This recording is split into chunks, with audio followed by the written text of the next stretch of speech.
Bienvenido a Esto Somos, un espacio en donde platicamos del cúmulo de cosas de las que estamos hechos. Platicaremos de las cosas que se esconden entre líneas de lo cotidiano. Yo soy Omar Bazán. No busco encontrarle explicación a nada, más bien desmenuzar momentos que nos ayuden a entender lo que la vida trata de decirnos, pero a veces nos agarra un poquito distraídos. Tal vez este capítulo trate sobre alguna experiencia o pensamiento que hayas tenido, o aún mejor, tal vez se trate de algo que nunca se ha cruzado por tu mente y tendrás algo nuevo en qué pensar. En ambos casos el chiste es encontrarle jiribilla al ordinario.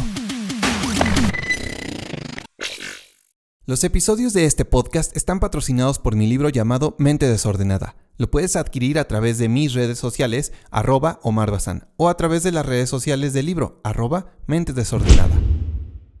Bienvenidos a otro episodio de Esto Somos. El día de hoy se encuentra conmigo Ere Esqueda. Ere, ¿cómo estás? Muy bien, muchas gracias. Gracias por la invitación. Bienvenida. Gracias. Ere, tú eres médico paliativista. Exacto. Quisiera que me ayudaras a entender a qué se dedica un médico o especialista en cuidados paliativos. Nosotros los que vemos esta área, vemos personas con enfermedades avanzadas. Son personas que tienen, puede ser cáncer en su gran mayoría, pero realmente cualquier enfermedad que es crónica, que es progresiva, que es incurable y que en la mayoría de los casos la expectativa de vida suele ser menor a 6 meses. Entonces, es un área en la que se procura dar todos los cuidados de confort, de bienestar, control del dolor y en general cualquier otro síntoma que finalmente son los que acaban generando mucho más sufrimiento a una persona con una enfermedad en específico.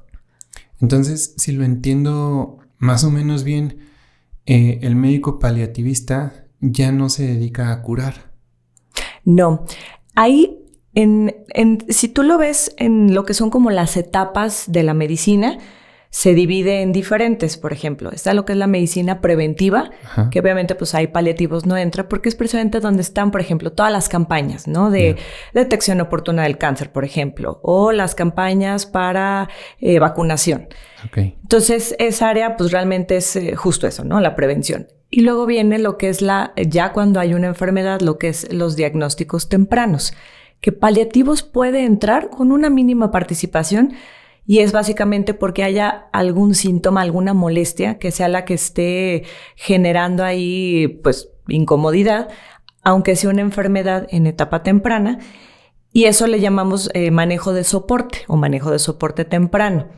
Y ya está lo que es como tal los paliativos puros, que es una persona que tiene una enfermedad más avanzada en la que las opciones de curación ya no son tan posibles o ya están como fuera de total posibilidad, pero que el paciente obviamente pues requiere de cuidados, requiere de atención. Al final de cuentas, una persona tenga una enfermedad en etapa temprana o en etapa terminal, va a requerir de cuidados y requiere de diferentes cosas, ¿no? Entonces, ustedes entran en la recta final. Sí. De la vida. Sí, exactamente. Ok. Es decir, lo voy entendiendo correctamente que parte de lo que ustedes se dedican es a quizás reducir el sufrimiento. Así es. ¿Sí? Así es. Y se refiere al sufrimiento físico, ¿no? O sea, los dolores o también al sufrimiento como mental. Entra todo. Justo diste en un punto bien importante porque ¿qué es lo que sucede? A nosotros, hablando de cualquiera como médico, cuando hacemos la carrera de médico cirujano, te forman en el curar, en el salvar vidas y es como el chip que tenemos porque finalmente, bueno, la medicina va encaminada a eso. Pero al final de cuentas no puedes curar al 100% a las personas y cualquiera de nosotros diría, bueno, pues sí, pero a lo mejor hay que buscar un tratamiento, algo claro. Y la ciencia ha avanzado muchísimo para que una persona, aun cuando tiene una enfermedad crónica, pues pueda vivir mucho tiempo bien con su enfermedad, pero no puedes curar al 100%. Y si lo vemos desde el punto de vista en el que pues no somos seres inmortales, pues la mayoría de las veces vamos a llegar a fallecer por alguna enfermedad. Entonces, ahí es donde entra la parte de paliativa. O sea, ¿qué pasa con esas personas? Nos encanta estar en el foco de decir, no, bueno, salvé a una persona, lo operé, le quité, logré hacer un diagnóstico.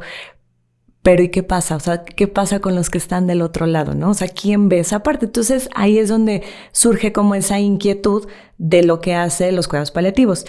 Y justo paliativos es un área holística, porque tienes que entender que una persona con una enfermedad es una persona que tiene familia, que tiene un papel importante dentro de la sociedad, porque quizá es alguien laboralmente activo, y el cómo cambia todo eso emocionalmente, espiritualmente, económicamente. O sea, hay muchas cosas que entran en juego.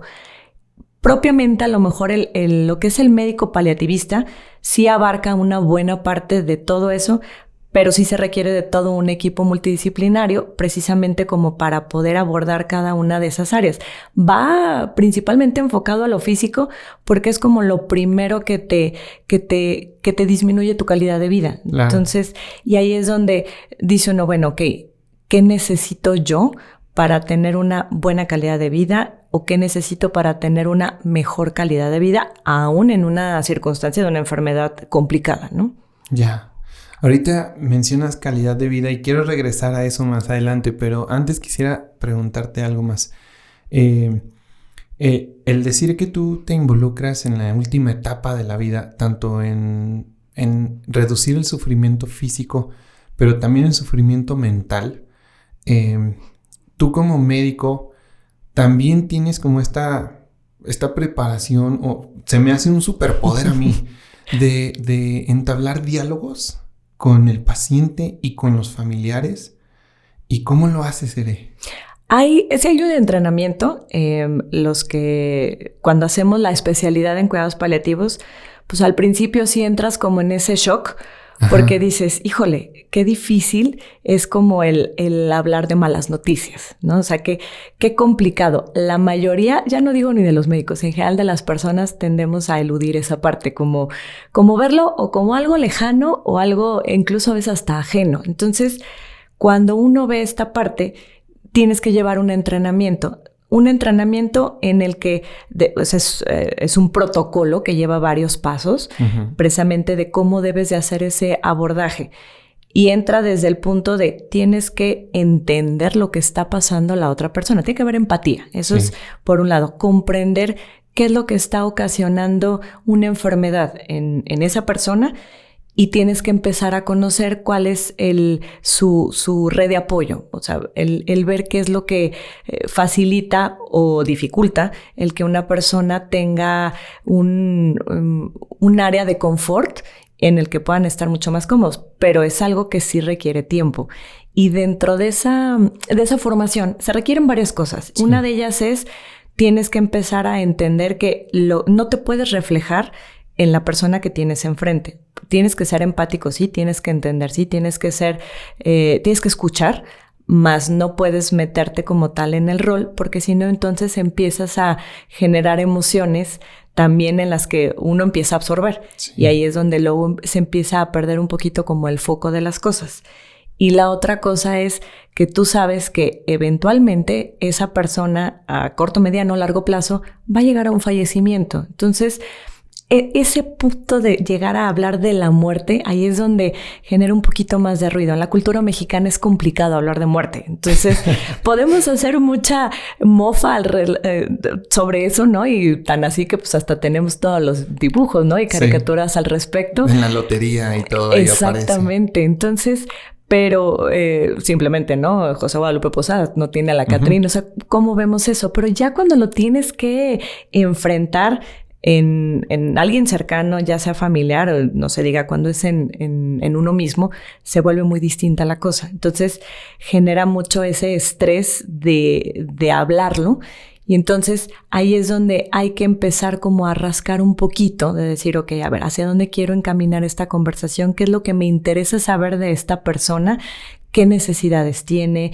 ¿Qué es lo que le gustaría que sucediera o que no sucediera? ¿Cuáles son sus miedos? ¿Cuáles son sus preocupaciones? ¿Qué le gustaría recibir en cuanto a un tratamiento? ¿Hasta dónde sí o hasta dónde no? Yeah. Entonces, son como esas pequeñas cosas que poco a poco las vas viendo. Pero ahí el punto clave de todo esto es, uno, entender que la muerte es parte natural de la vida uh-huh. y que empiezas a tenerle un respeto más allá del miedo, ¿sí? ¿sí? Ya. Finalmente, como seres humanos, pues es difícil que alguien diga, ok, me voy a morir, está bien. O sea, pues no llegamos a eso. Claro. ¿Por qué? Porque el hecho de ese mecanismo de supervivencia que todo mundo tenemos de manera natural, pues difícilmente lo vamos a quitar. ¿Qué es lo que hay que hacer? Cómo aprender a llevar ese camino a ese punto que va a ser inevitable. Fíjate que se me está llenando la cabeza de preguntas. Voy a tratar de hacerlas en un orden que se pueda entender porque se me desborda. A ver,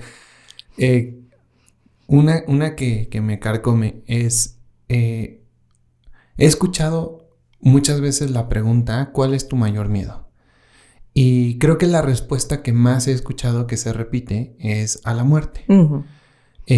Dos preguntas. ¿Tú sí crees que las personas no doctores le tenemos miedo a la muerte?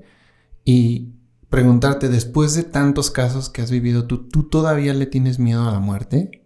Totalmente.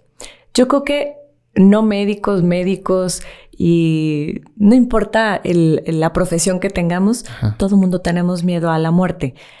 Cada quien lo tenemos distinto en cuanto al concepto de la muerte, ¿sí? Okay. Porque hay personas que dicen, me da miedo el momento, ¿qué va a pasar exactamente en ese momento? Hay quien dice, no, a mí lo que me da miedo es qué sucede después. Ya. O sea, ¿qué viene después de la muerte? Hay quien dice, no, a mí me preocupa antes.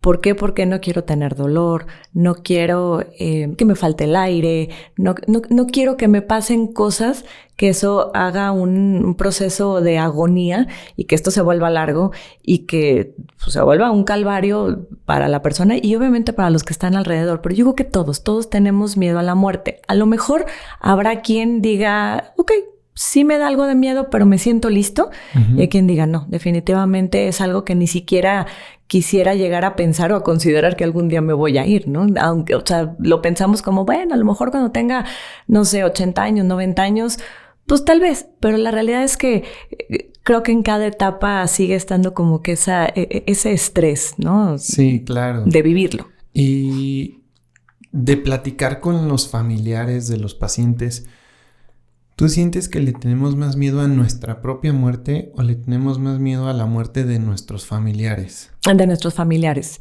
Siempre es la que más preocupa porque la persona que está muriendo, esa persona que ya está como en esa última etapa, empieza a hacerse mucho más consciente de lo que viene.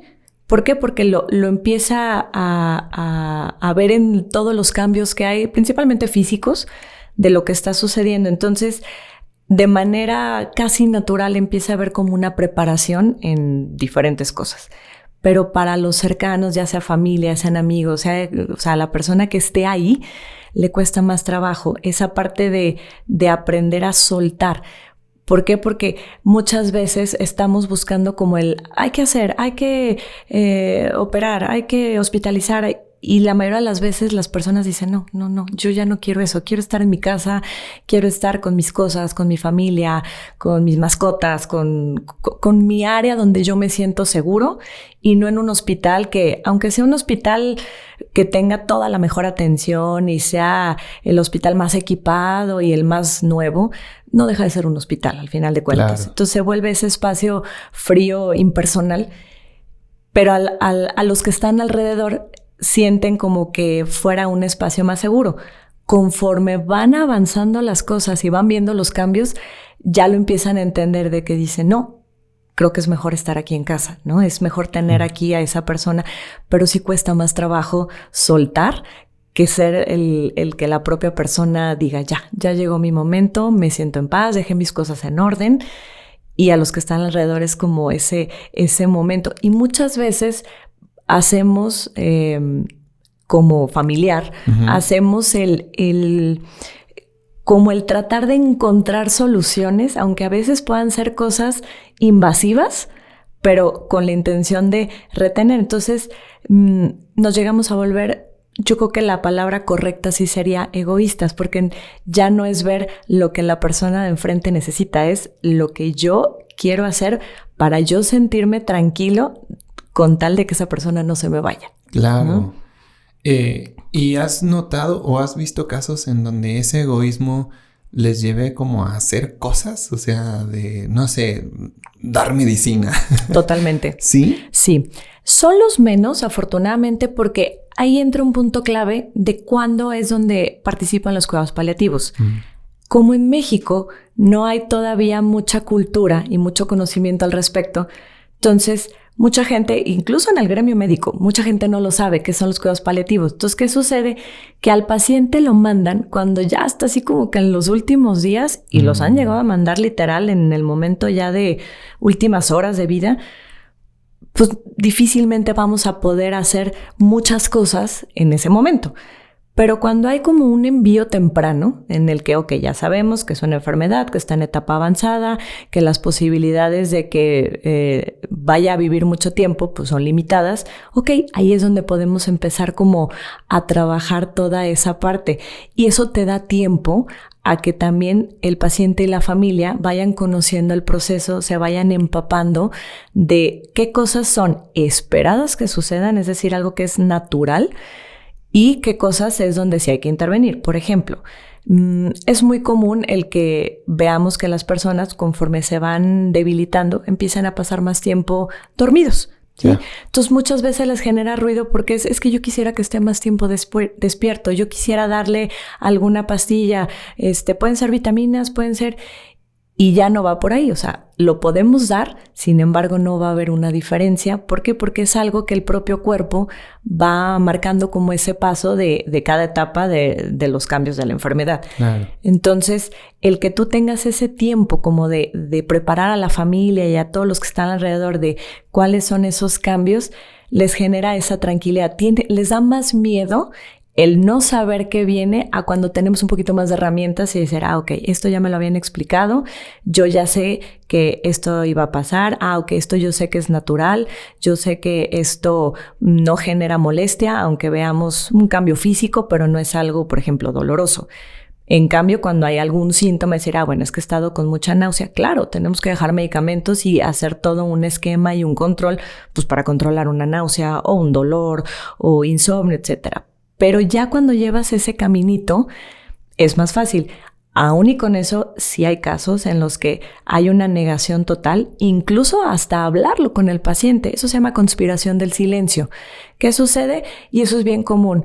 Oye, doctor, es que nos acaban de decir que mi papá tiene cáncer, pero que es un cáncer en etapa terminal y que ya no le van a poder dar quimioterapias porque lejos de ayudarle, pues pueden deteriorarlo más, pero no queremos decirle que tiene cáncer. Yeah. Oye, pero pues es importante porque no, es que ya lo platicamos entre mis hermanos y no queremos. Y es ese miedo a esa creencia de, por decirle, como que lo estoy empujando más rápido a un fallecimiento. Y no.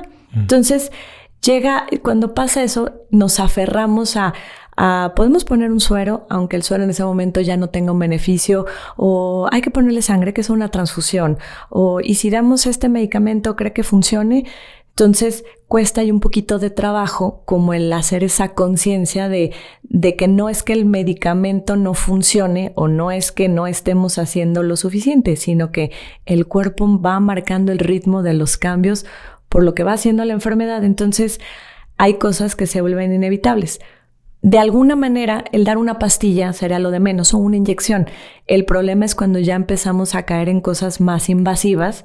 ¿Por qué? Porque decir, ok, hay que ponerle suero y suero vitaminado.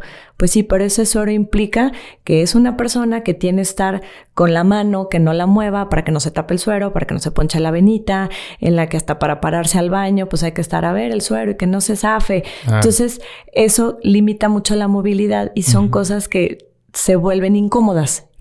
Y llega un punto en el que se dan cuenta que son completamente innecesarias porque ya no tienen un beneficio. Pero eso es mucho más fácil el manejar desde antes. Y sobre todo el punto clave de esa parte de la negación entra en la alimentación. Ese es como el que más ruido genera. Y es completamente entendible. En la cultura mexicana, ¿qué es lo que vemos? Alguien que come está sano. No come, pues debe estar enfermo, ¿no? Sí. O, por ejemplo, el juntarse, ¿no? Toda la familia un domingo a comer, pues es como ese apapacho, ese confort, la reunión. Es más, aunque sea hasta para pelearse en la cena de Navidad, pero dices, bueno, aquí estamos pensamos todos, ¿no? Si repite plato es porque está sano, ¿no? Así de, se volvió a servir pozole. Exactamente. Ajá. Entonces, cuando empieza a haber esa pérdida de la alimentación, siempre es lo que más ruido genera. Eso es lo que más angustia. Sí, es que si no come, ¿qué va a comer? Entonces ahí entra una parte bien importante de explicar el por qué las personas dejan de comer. No es porque no quieran comer, o sea, de decir, no, pues es que se rehúsa a comer. No, ajá, es porque las mismas enfermedades van limitando. El hecho de dejar de comer nos dice en qué punto estamos parados. O sea, no te deja de comer a alguien que está en una enfermedad con una etapa más temprana. Eso sucede ya como en una situación ya de últimas semanas de vida. Okay. ¿Sí? No lo vas a ver antes. Entonces ya te dicen dónde estás parado en ese momento cuando ves esa pérdida.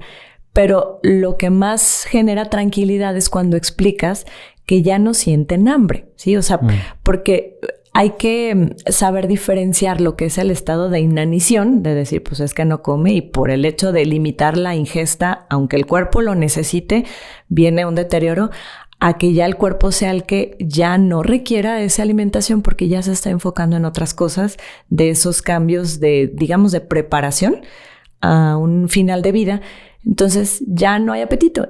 Y el que coman más o el que pongamos más alimento no va a hacer que mejore la persona, ni por efectivamente dejarlo a la libre evolución, claro, sea que eso vaya a acelerar el proceso. Pero hay quien dice, no, es que queremos ponerle sonda o queremos ponerle un catéter para alimentación. Entonces, pues tampoco no podemos negar, decir, no lo hacemos. Uno como médico tiene la obligación de explicar y de hacer como todo el abordaje, pero si la decisión final es, no importa, si queremos hacerlo, lo tienes que hacer.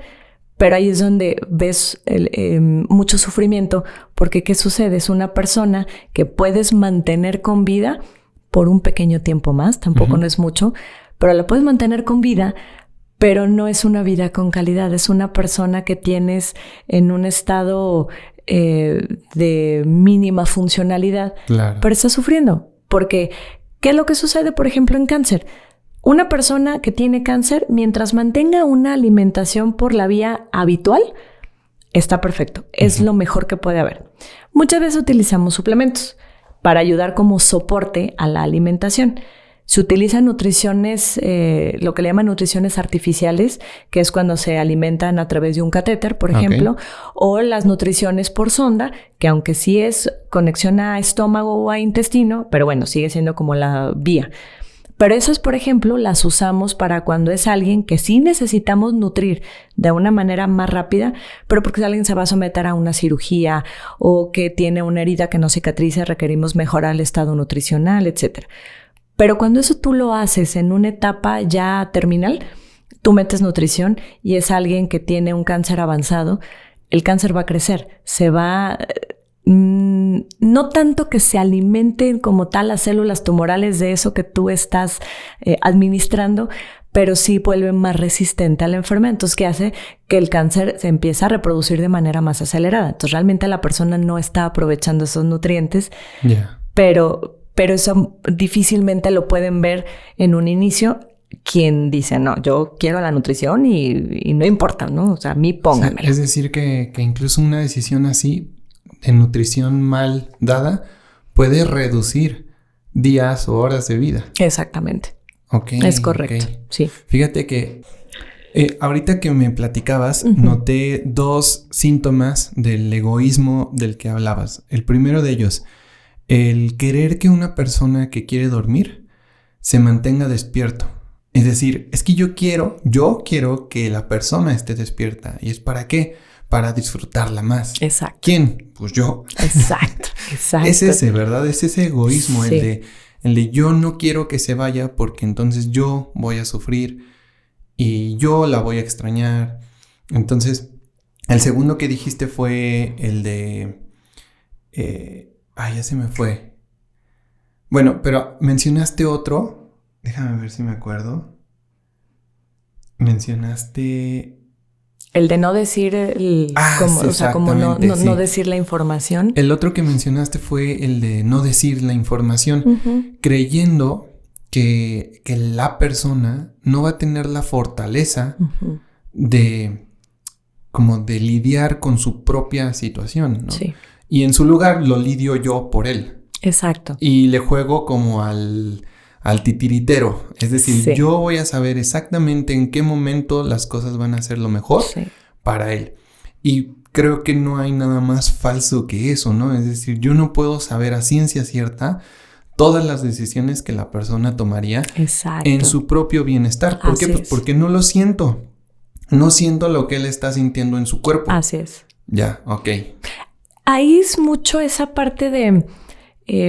es una actitud, incluso iniciando desde los médicos, una actitud paternalista. Es yo decido qué debe de saber y qué no debe de saber. Entonces, ahí el paliativista entiende precisamente el cómo deberían de ser las cosas. De entrada, que una persona, el individuo que tiene una enfermedad amenazante para la vida, mientras tenga capacidad de toma de decisiones, porque a lo mejor si tienes una persona con demencia ya no tiene esa capacidad de toma de decisiones. Y ahí es donde entra alguien más a hacer ese rol de quien va a decidir que sí o que no, que normalmente lo hace con una conversación a lo mejor tiempo atrás con el enfermo, de que el enfermo ha dicho, ¿sabes qué? Si un día yo no puedo hacer esto, quiero que tú te encargues de esto, ¿no? Pero en la mayoría de los casos sí hay esa capacidad de toma de decisiones. Entonces, limitamos y reducimos a un ser humano a lo que una enfermedad ocasiona y estamos dejando de lado el que es una persona que tiene derecho a saber qué sucede sobre su propio cuerpo, qué está pasando con sus condiciones, qué está pasando con su vida, y le estamos quitando la oportunidad de arreglar cosas. Y no me refiero nada más a cuestiones financieras. La mayoría de las personas como que lo encamina más a, pues es que ya tiene hecho el testamento, o no tiene testamento, pero pues a lo mejor creemos que no va a dejar nada, ¿no? Pero la realidad es que son un montón de cosas. Muchas veces es hablar con otras personas y hay que pedir perdón, dar las gracias, decirte que te quiero. Cuesta mucho trabajo eso. Entonces ahí es donde entra esa parte. Y la otra es el miedo a yo sentirme incómodo por la reacción que tenga el paciente. ¿Qué pasa si yo le digo, ¿sabes qué? Fíjate que tienes esto, ¿no? El que la persona tal vez llore, tal vez se enoje, tal vez entre en una situación de miedo, de pánico, de estrés, el yo no saber cómo voy a lidiar con eso. Entonces, ¿cómo es como lo manifiesta? No, es que se va a deprimir, se va a dejar ir, no va a querer luchar. Entonces, ahí ese punto es donde tenemos que romperlo, el decir no. O sea, es una persona que tiene derecho a la información porque es un derecho legal, ético y moral el saber qué sucede con nosotros mismos. Y si yo quiero saber qué pasa sobre mí mismo, pues uno como médico tiene la obligación de decirlo. Que en la mayoría de los casos los pacientes ya lo saben. Pasa mucho que, no le han dicho, o sea, una persona tiene, un ejemplo, cáncer de páncreas. Y en esa etapa de un cáncer de páncreas avanzado, pues suelen tener incomodidad por dolor abdominal, suele haber inflamación, suele haber disminución del apetito. O sea, hay varios cambios. Entonces, obviamente el paciente dice, tengo algo, ¿no? O sea, esto que tengo no es normal. Claro, sí. Tienen diferentes visitas médicas, se tienen que someter a diferentes estudios y ya, una vez que se corrobora el diagnóstico, la familia lo sabe y entonces al paciente siempre es, están viendo, ha de ser, creen que son unas úlceras, por ejemplo, por eso se te va a quitar, pero te van a dar medicamento y con eso te vas a mejorar. Pero obviamente la persona pues está experimentando todos los cambios físicos. O sea, difícilmente puede decir, tienes razón, sí es cierto, ya con eso se me quitó. Sino que genera mucha esa angustia al paciente porque él se las genera. El hecho de no poderle poner nombre y apellido a lo que está pasando, ¿sí? O sea, tienen más miedo al poder decir, mire, tiene un cáncer de esto, a el hecho de decir, pues es que no sé qué tengo, yo me siento mal todo el tiempo o yo siento que ha pasado esto en los últimos 6 meses, pero no sé qué es. Y entonces, muchas veces, ya cuando les decimos el diagnóstico, muchos dicen, ya lo sospechaba, me imaginaba que era algo así. Entonces, a veces hasta la familia se sorprende porque dice, ¿en serio? ¿Ya lo así? Pues yo imaginaba. Y es que ¿Qué hace la familia? Están angustiados, tienen su cara de tristeza. De repente aparecen así 10 hijos al mismo tiempo en la casa a ver al paciente. Sí, es como, ¿por qué están todos aquí? ¿No? Sí. Me estoy muriendo. ¿Qué pasa? ¿Por qué bien? No, es que queremos venirte a visitar. Pues no, empiezan a ver conductas. Somos tan obvios. Exactamente. Sí, sí. O ¿qué hacemos? Lloramos afuera. O sea, déjame lloro para no llorar enfrente de él. Sí. Pero claro, pues entramos y con los ojos como tomate. Pues, o sea, definitivamente no estaba llorando por partir cebolla. Entonces, ese tipo de cosas las limitamos. Y aunque la familia no lo haga de manera consciente al decir, no le quiero decir, ellos, claro, lo hacen en un sentido de querer proteger, pero lejos de ayudar, perjudicamos y entorpecemos el proceso. Entonces, ahí es donde tenemos que estar como más al pie del cañón. El paciente es muy práctico. La mayoría dicen, a ver, a mí me preocupa tener dolor. Yo no quiero tener dolor. ¿Qué podemos hacer? Muy bien. Se arma todo un esquema. Vamos viendo, hay que dejar estos medicamentos, así, así. Vamos haciendo una revaloración. Todo eso se va marcando y ya, el paciente, mientras tú le digas, no te preocupes, nos vamos a encargar de cuidarte para que tu dolor esté bien controlado o que sea el menor posible. Entonces dice, perfecto, con eso. Pero la familia es como que la que carga con el peso de cosas que ni el mismo paciente las está cargando, porque ni él mismo tiene como esa necesidad de hurgar un poquito más en otras cosas. Claro. Sí depende mucho de la edad del paciente, o sea, eso es un hecho, pero aún y con eso tendemos a eso, como a querer arrebatar esa parte y el querer ser como no, yo sufro por ti, yo me encargo de cargar ese peso. Pero pues la realidad es que no, porque la enfermedad tiene su evolución natural y nos dice, yo ya voy caminando por acá y aunque queramos cargar todo ese peso, ahí está, pues, o sea, las cosas no van a dejar de suceder por el hecho de negarlas. Sí, claro. Y creo que a mí me gusta verlo, Ere, en el sentido de que las cosas llegan para enseñarnos algo. Y el no decirle a una persona que tiene una enfermedad terminal, quizás es arrebatarle la oportunidad de aprender todavía, de aprender algo más a raíz de esa lección, ¿no? Por supuesto. Como que yo me estoy adueñando de su oportunidad, del mensaje que le quiere dar la vida. Sí. Y es incluso hasta esa reconciliación con uno mismo. O sea, no todo tiene que ser el decir, bueno, pues a lo mejor tengo 10 años que no hablo con mi hermano, es momento. Muchas veces también es con uno mismo, el decir, depende mucho de las creencias personales, la ideología de cada quien.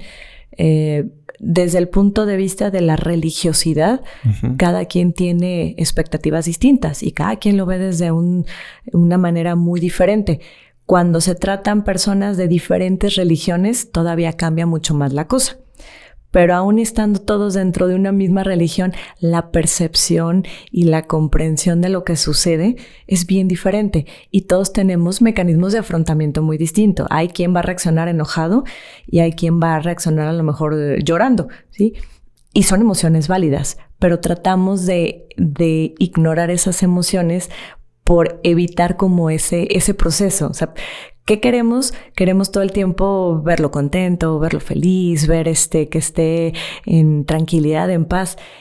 Y de pronto se olvidan que el sentir tristeza, dolor, miedo, angustia, enojo, ira, etcétera, son emociones naturales, son emociones de un ser vivo. O sea, no es algo ajeno. Entonces, ¿qué es lo que siempre les digo? A ver, o sea, ¿usted en su vida, en el día a día, siempre está contento? No, pues no. También se enoja, ¿no? Se enoja porque pasan cosas en el trabajo, porque hubo alguna discusión en casa con la esposa, con los hijos, con los papás, con quien sea. Entonces, lo mismo sucede con una persona que está enferma. También tiene sus propias preocupaciones y miedos. Ya no son las mismas que antes, pero siguen estando. Y es necesario el permitirle expresar esas emociones. Y el que compartan incluso las emociones, el decir, tengo miedo de perderte. O sea, el decirle al enfermo, me da miedo perderte, no está mal, porque también es el validar la emoción que siente la persona que está cuidando o que está acompañando al enfermo.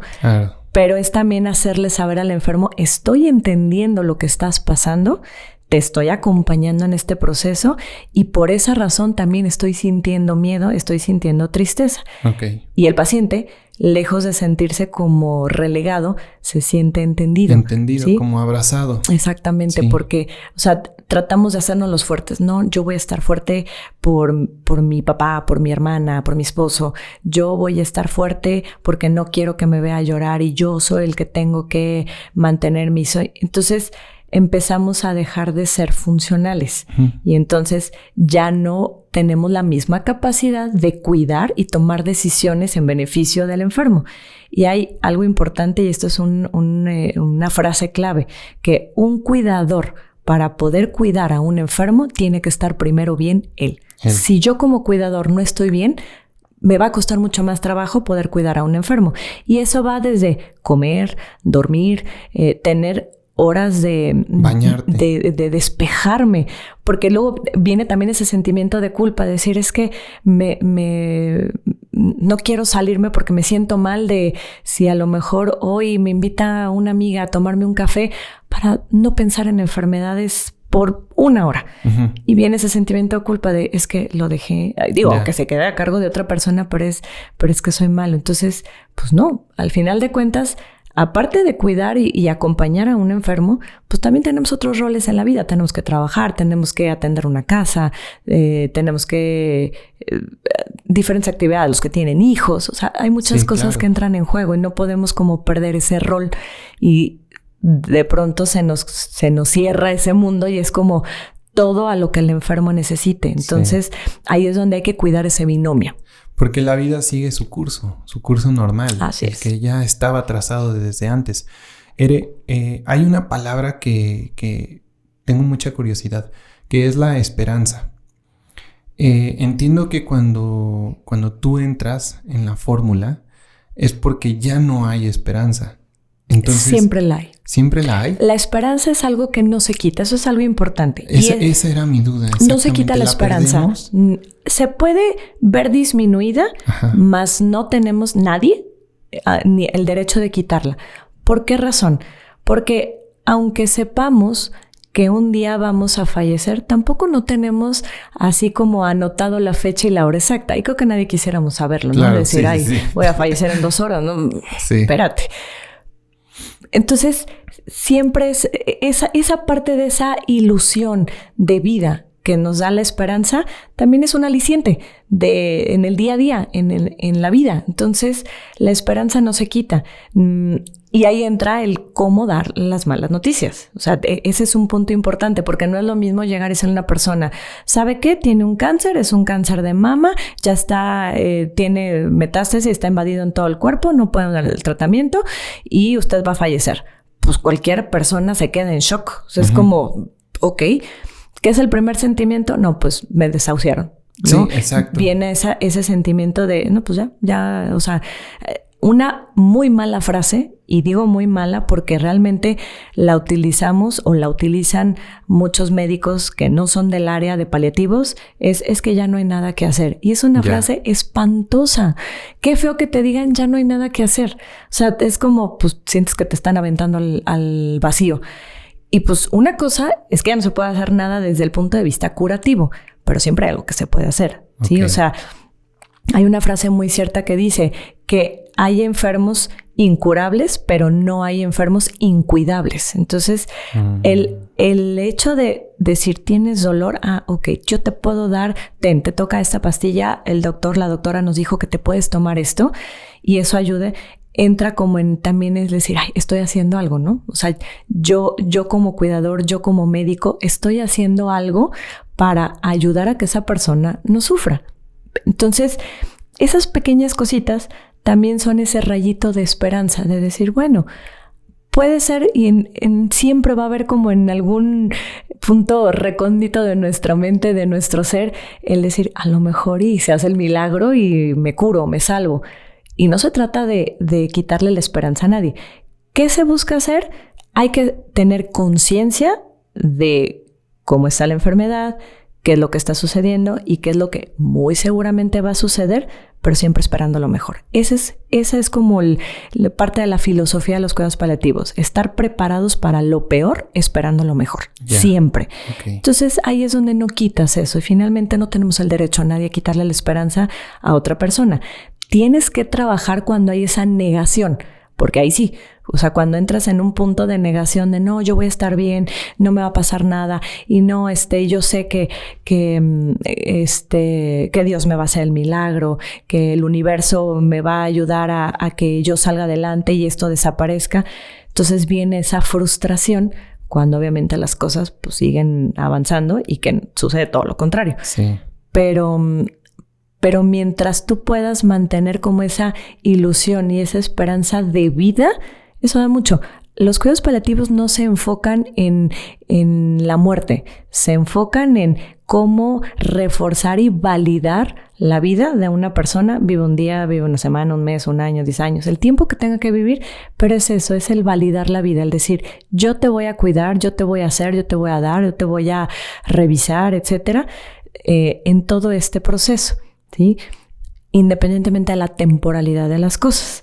Y ahí es donde entra como ese sentido. Finalmente vida es vida hasta el último segundo. Entonces, claro, ni aceleramos procesos de muerte, que eso es eutanasia, ni tampoco prolongamos la vida de manera innecesaria cuando esto pueda generar sufrimiento.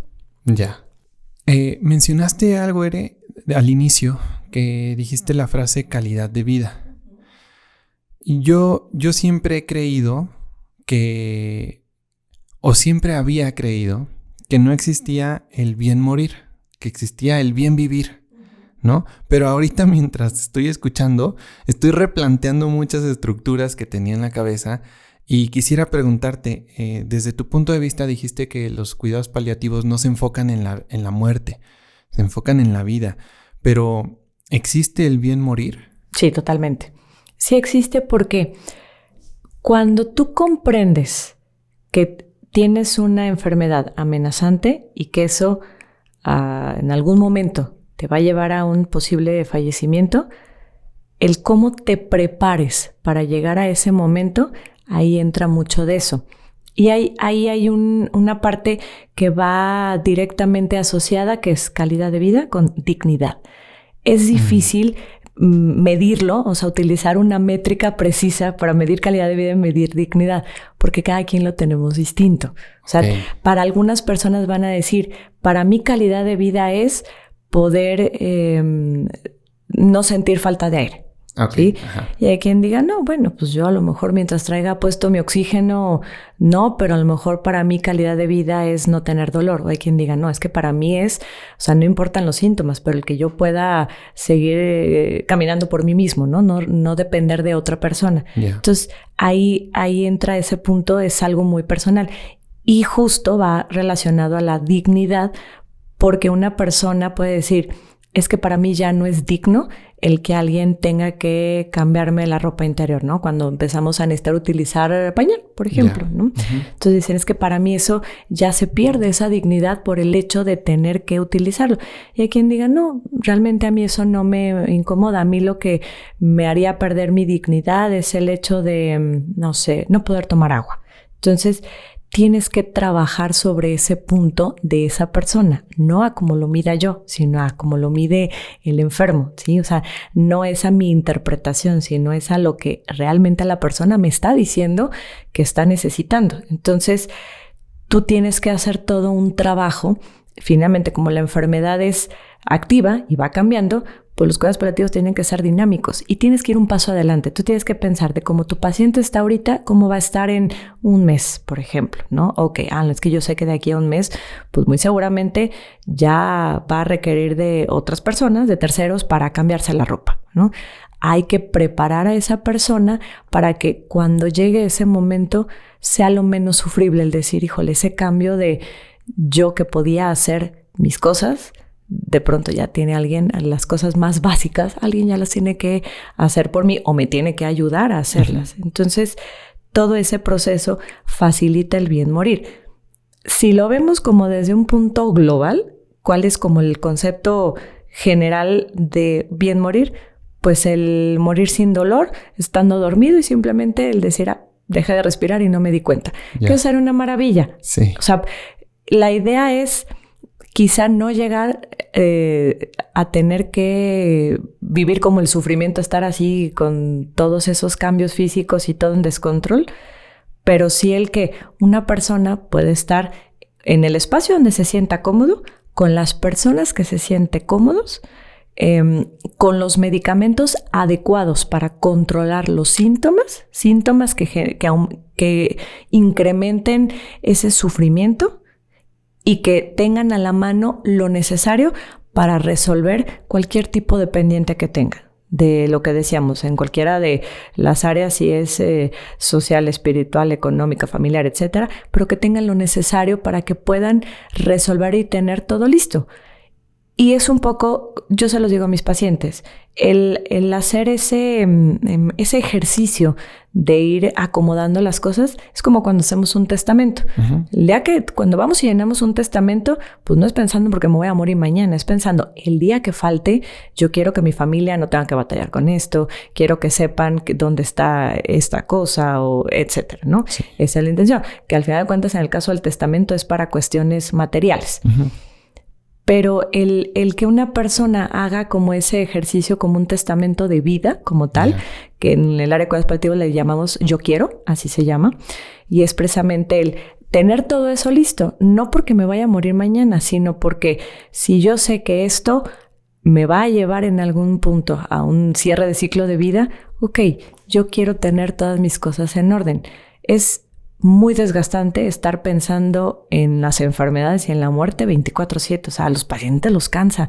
Entonces, no se trata de que estén todo el tiempo pensando en la enfermedad y es que tengo cáncer, No, se trata de, ok, yo ya entendí las cosas. Ya, esa información déjame la guardo en un cajón. Quiero seguir mi vida con los cuidados necesarios para poder estar lo más cómodo posible. Entonces, ese es el caminito de la calidad de vida y ese es el caminito que te lleva a la calidad de muerte. Ok. Yo he estado pensando mucho ahora que como que quería prepararme de alguna manera para este episodio, y decía, ¿qué le pregunto, no? Y otra de las creencias que yo había tenido desde hace mucho era, una cosa es morir y otra cosa es morir solo. Sí. ¿A ti te ha tocado algún caso de pacientes solos? Sí. Sí, es algo bien sufrible.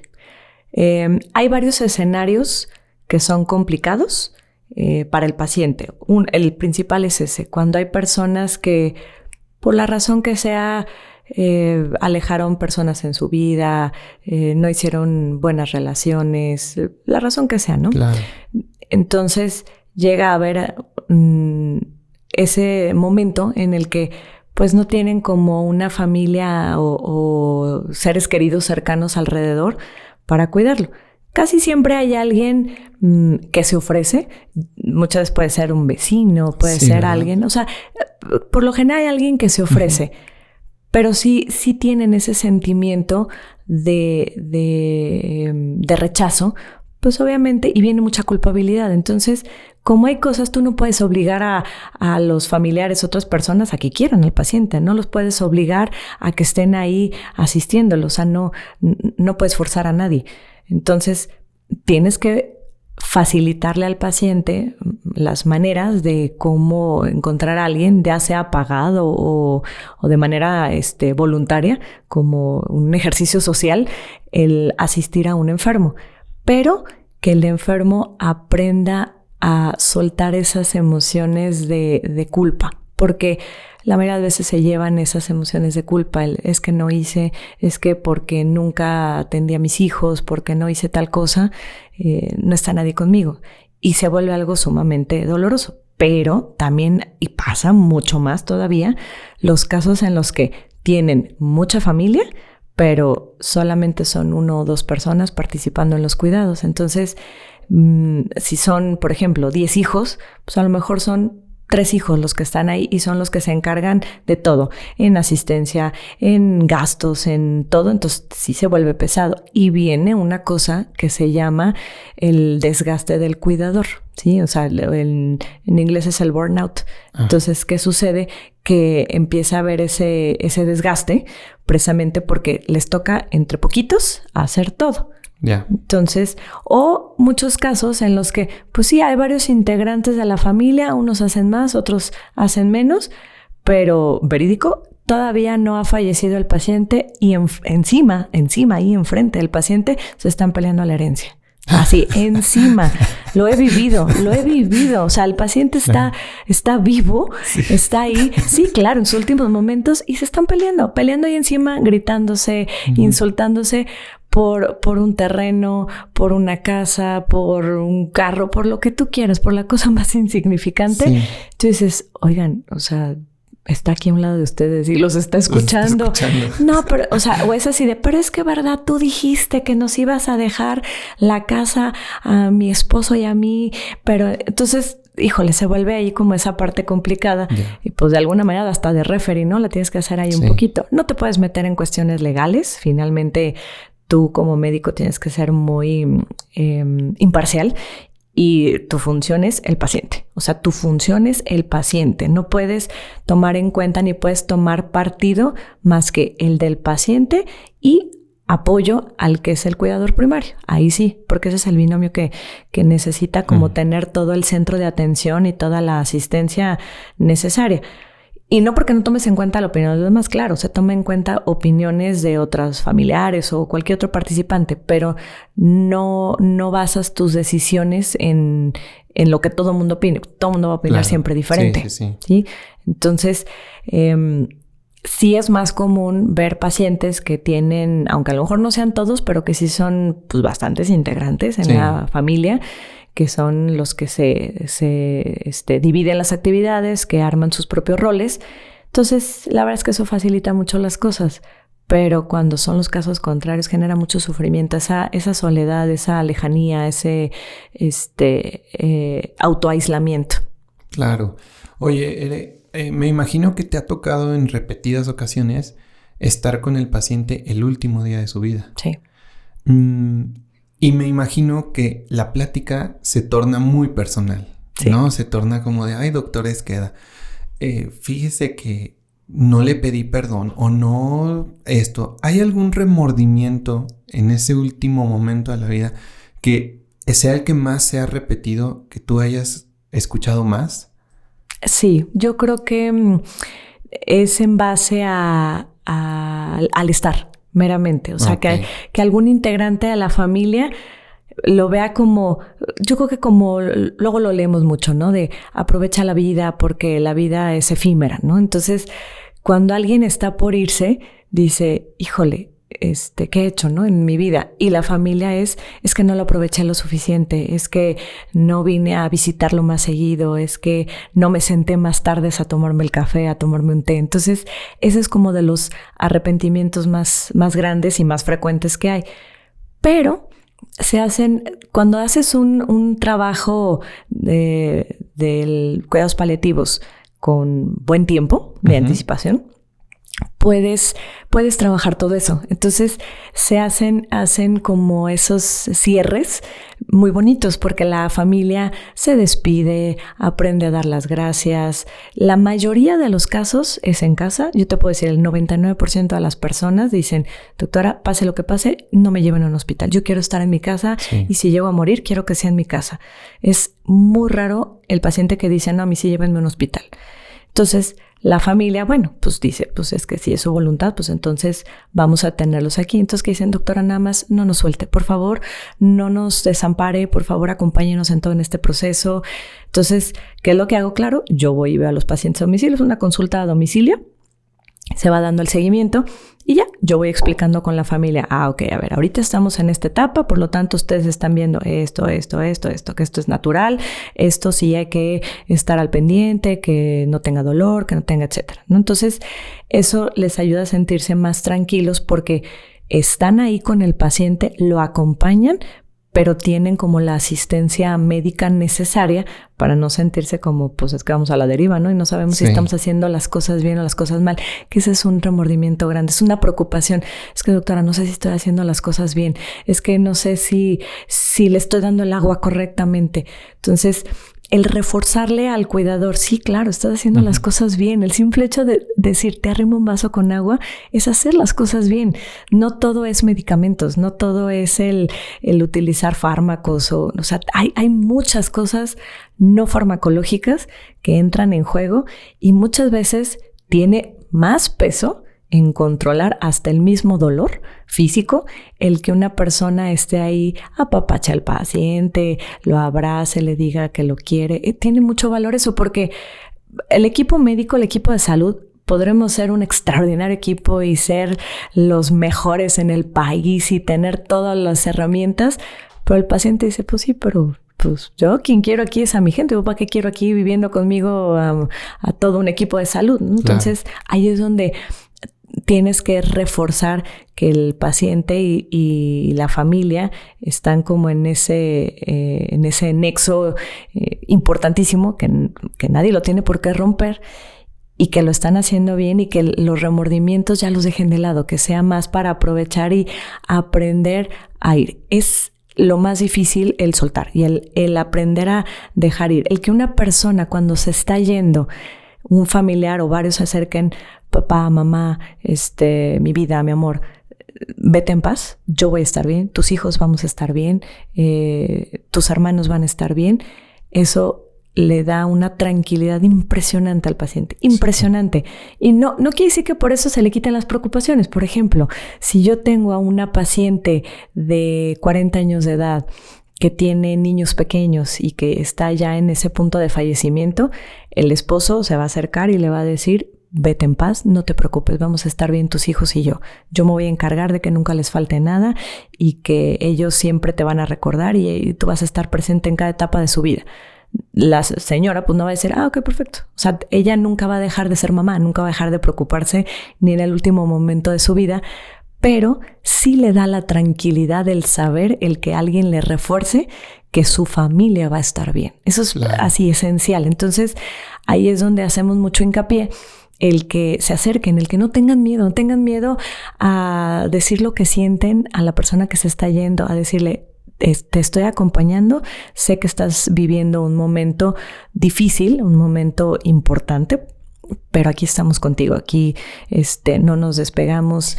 El tener contacto físico, agarrar la mano, el sobar la cabeza, un beso, tienen un valor bien grande para el enfermo. O sea, también es parte como de esa medicina. Y no es algo romántico, es algo real. O sea, está medido, está bien descrito. Hay artículos de investigación que ya lo tienen bien documentado y que está más que comprobado que tiene un valor real eso en esa parte, pues, de la medicina. Mientras te estaba escuchando que repetías esas palabras de todo va a estar bien, yo me voy a hacer cargo de tus hijos, se me enchinaba la piel, te lo prometo. ¿Alguna vez tú te has conmovido en alguna de esas escenas al borde de las lágrimas? Sí, claro. Hay pacientes que te duran poco tiempo, es decir, que los tratas pues porque posiblemente fallecieron a lo mejor al mes, 2 meses, 3 meses de que empezaste a verlos, pero he tenido pacientes que han durado mucho tiempo conmigo. Tengo un caso de una familia, la señora primero tuvo cáncer, ella estuvo durante muchos años en tratamiento, estuvo en vigilancia, estuvo bastantes años con la enfermedad bien controlada. Y al poco tiempo, o sea, estamos hablando a lo mejor, no recuerdo bien, pero unos 6 años más o menos, al esposo le detectan cáncer de páncreas. Entonces, obviamente, pues fue un golpe muy fuerte para toda la familia de que pues habían como vivido el trago amargo con la señora y de repente ya era el señor. Entonces, el señor, para el tipo de cáncer del que era un cáncer agresivo, pues el señor del diagnóstico a que falleció pasaron como unos 6 meses más o menos, porque sí alcanzó a recibir quimioterapia y durante unos meses estuvo bien. Entonces, como ya teníamos muchos años, el equipo médico, de conocer a esa familia, pues obviamente generas un vínculo muy especial. Entonces, en el caso del señor, ya, si mal no recuerdo, fue como poco menos de un mes de que él falleciera. Un día íbamos a verlo a su casa, su médico tratante, el oncólogo y yo. Íbamos a verlo a su casa y ahí era donde, pues, la consulta, ¿no? Entonces, en una de las veces que fuimos a verlo, fue un sábado.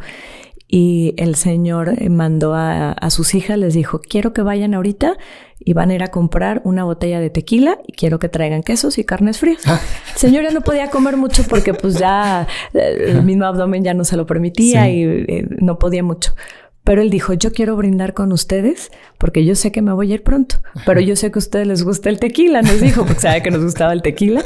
Dijo, entonces, quiero que se tomen una copa de tequila conmigo. Entonces, fue un momento bien emotivo porque estaba el señor, la señora, sus hijas, el doctor y yo.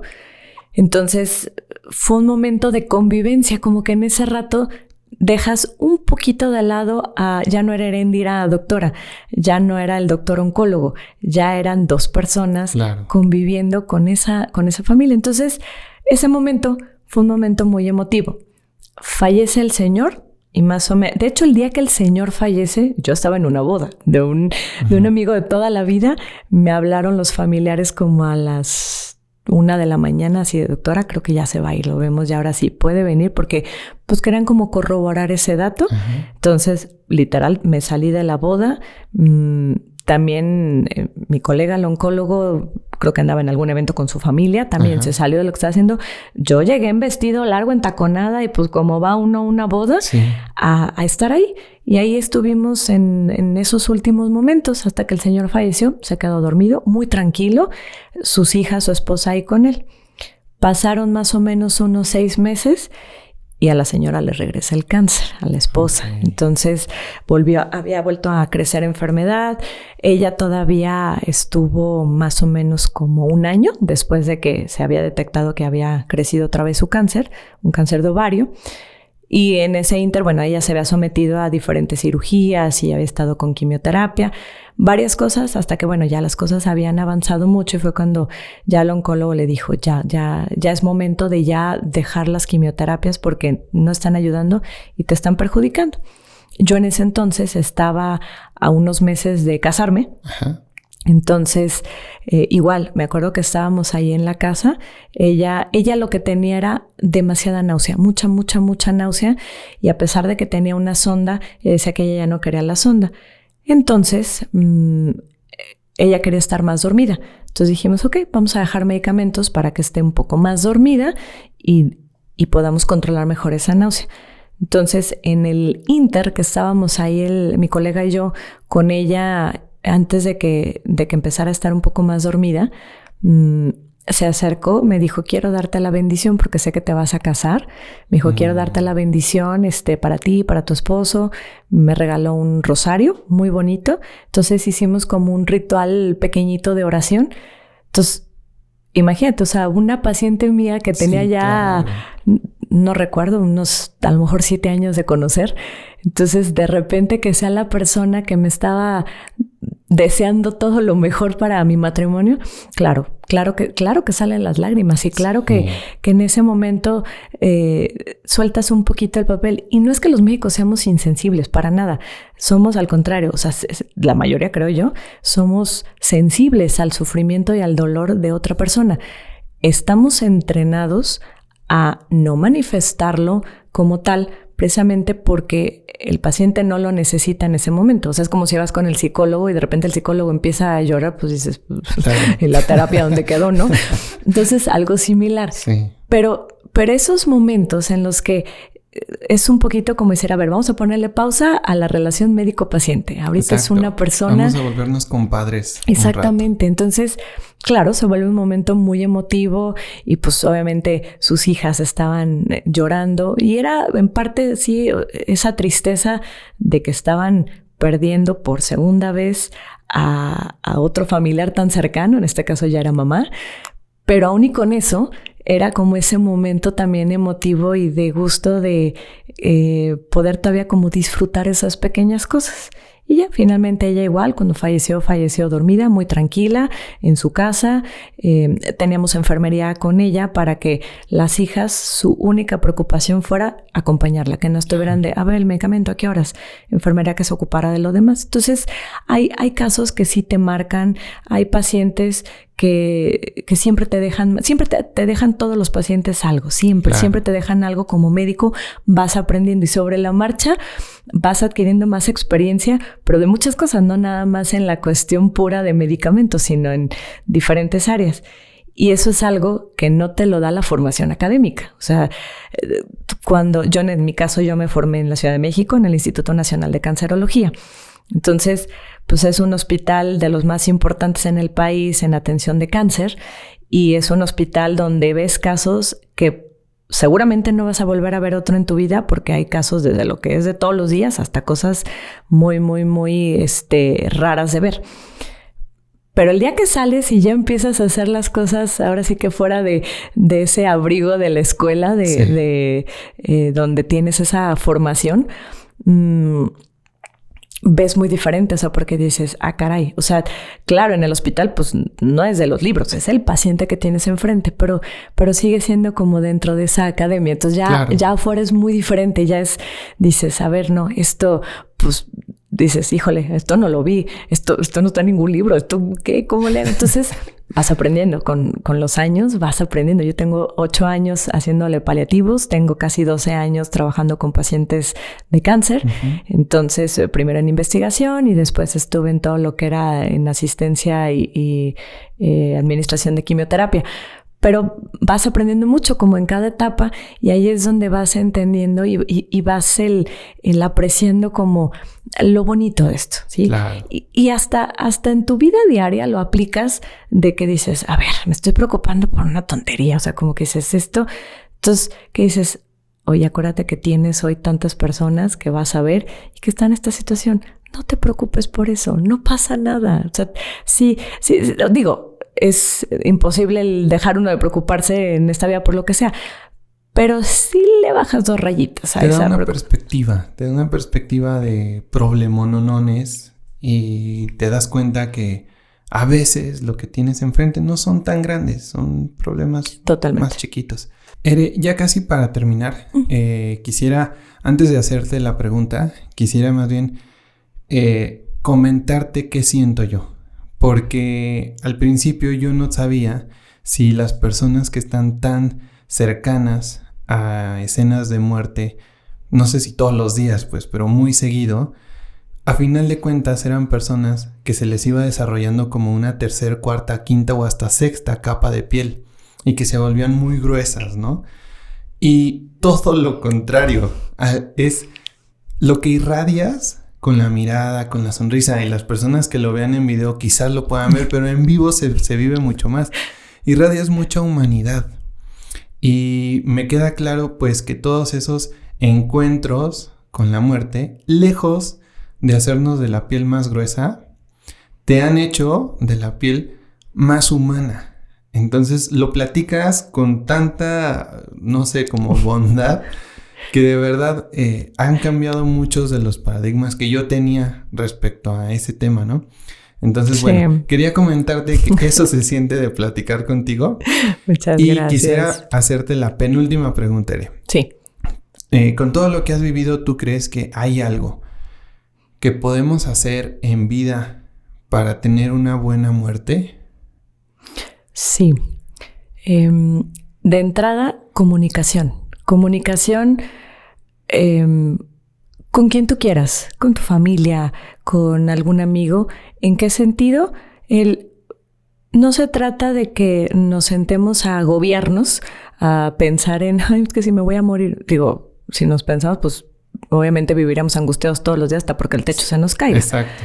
Pero sí el hacer conciencia y decir, ok, si un día falto, o un día me enfrento a una enfermedad o un día paso por esto, 2 cosas. 1, ¿quién quiero que sea la persona que me gustaría que fuera mi voz? Ajá. Y 2, ¿qué cosas me gustaría que sucedieran o que no sucedieran? ¿Sí? Dejarlo al aire. Es más, hasta si tú quieres anotado en un papelito y listo, o comentárselo a alguien y ya. Meramente puede ser hasta algo bien básico como decir, oye, el día de mi funeral, el día que me muera, yo quiero que me pongas esta canción. Yeah. O sea, hasta ese tipo de cosas tú dices, bueno, pues ya está muerto, ni modo que escuche la canción. No, bueno, no lo sabemos, pero claro, es parte de ese gusto de decir, pues el día que me muera, si quiero que me lleven mariachi, que me lleven mariachi. Sí. Pero eso, o sea, la comunicación, eso es algo importante para abordar el que podamos tener un buen morir, porque eso le va a dar las herramientas suficientes a quien le dejas ese encargo de qué es lo que quieres que se haga, ¿sí? Y que a la persona que se va a hacer cargo le vas a facilitar el que está haciendo las cosas que el paciente quiere y no, pues no a la deriva decir, pues creo que por aquí, por acá. Claro. Entonces, eso es como algo bien importante, el decir qué espero que suceda o que no suceda y quién quisiera que fuera esa persona que fuera mi voz. Ya, ok, perfecto. Vamos a hacer un ejercicio. Claro. Este es el libro que te comenté al principio. Ok. Es un libro que escribí, podríamos decir que es de poesía. Excelente. Porque mayormente es lo que hay. Y estoy haciendo un ejercicio, se llama Mente Desordenada, porque cada página no tiene continuación. Es decir, son páginas aisladas y me gustaría que lo ojearas así rápidamente y selecciones una página y veamos qué dice. A ver qué sale. Muy bien, vamos a ver. Así vamos a hacer. Como galletas de la suerte. Exacto. Ok, ya. Aquí. A ver, ¿cuál te salió? Uy, desaprender. Esto me gusta. A ver, ¿nos ayudas a leerlo? Me encanta. Desaprender no es lo mismo que no saber. Desaprender implica un viaje. Desaprender implica movimiento. Desaprender implica esfuerzo. Desaprender es uno de los actos más humildes que he visto en una persona. Volver a ser principiante nuevamente de forma voluntaria. Dejar de demostrar al mundo que sabes. Saber que sabes es una arena movediza que te atrapa. Primero los pies. El conocimiento es un embustero. Como dice el viejo dicho, el hombre que cree que sabe todo ya no aprende nada. Tal vez para llegar al siguiente escalón no es necesario algo más, sino algo menos o alguien menos. Tan importante como desaprender es desquerer. Si aprender es el acto de salir del nido, desaprender es volver a leer por voluntad propia. Hay que desaprender a hacer un pajarito de origami. Ok, muy bien. Sí, exactamente. Todo el libro viene ilustrado. Entonces, bueno, me gustaría que me dijeras qué te deja esa reflexión y si de alguna manera empata con lo que hemos estado platicando. Totalmente, el día de hoy. Totalmente. Está muy ad hoc a los cuidados paliativos porque justo ahí es donde creo yo que como paciente y familiar, pero sobre todo como médico, te confrontas a ti mismo a decir, ok, a ver, durante todo este tiempo yo aprendí a hacer esto. Y te das cuenta que no, te dices, oye, no, a lo mejor hay otras formas igualmente correctas de hacer las cosas, pero diferentes. O sea, claro, hay que aprender a hacer cosas, hay que desaprender y desarraigarnos de la manera en que hacemos las cosas para aprender unas nuevas, ¿no? Entonces, va completamente con dentro de la filosofía de los cuidados paliativos y de cómo concebir las cosas. Y desde el punto de vista médico, el que tenemos que ver a las personas distintos. O sea, es una persona con una enfermedad, no es una enfermedad, no te define como enfermedad a ti persona. Tú sigues siendo esa persona que es cabeza de familia, que es padre, que es el que era el principal sustento de su casa, etcétera, y de pronto pues cambia todo ese rol. Sin embargo, no por eso deja de ser menos o deja de ser diferente. Sigue siendo ese mismo señor, simplemente con un rol que tuvo que cambiar. Entonces, ahí la parte médica tiene que cambiar ese chip. Eso es algo bien importante. Hay una frase que me gustaría mencionar.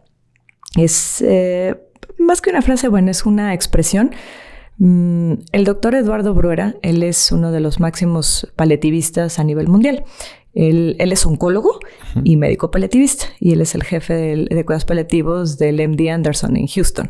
Okay. Entonces, el doctor tiene muchos años de trayectoria y el año pasado le hicieron una entrevista muy interesante y él dijo algo que tiene mucha razón, en la que dice que el trabajo de la vocación del médico paliativista es una actividad quijotesca. Porque mientras el oncólogo ve a un tumor de páncreas, el médico paliativista ve a un hombre de 40 años que está sufriendo porque no va a ver a sus hijos crecer. Entonces, ahí es donde entra esa parte y creo que es como la manera más simple y más precisa de expresar qué es lo que hace la medicina paliativa.